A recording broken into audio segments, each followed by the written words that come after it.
Hello guys, welcome to my channel. तो दोस्तों, आज आपके लिए लेकर आए हैं झंडू कफ सिरप, जो कि 100% आयुर्वेदिक होती है।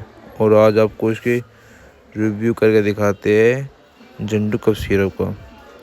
तो इसको बताते हैं आपको कैसे लेनी है और क्या क्या यूज होते हैं इसके और क्या फ़ायदे होते हैं झंडू कफ सिरप के। दोस्तों, यह 16 जड़ी बूटियों से मिलकर बनी होती है झंडू कफ सिरप।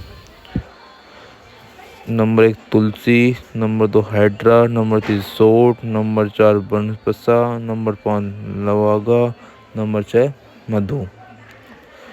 तो दोस्तों, ये आपको किसी भी मेडिकल स्टोर पे आसानी से मिल जाएगी।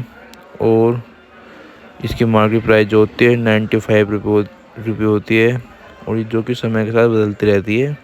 MRP इसकी फिक्स नहीं होती, समय के साथ बदलती रहती है इसकी MRP। और ये 100% आयुर्वेदिक होती है। तो दोस्तों, किसी भी तरह की खांसी हो तो इसको यूज कर सकते हैं। और यह खांसी के लिए सबसे बेस्ट होती है, क्योंकि ये 100% आयुर्वेदिक और नेचुरल होती है।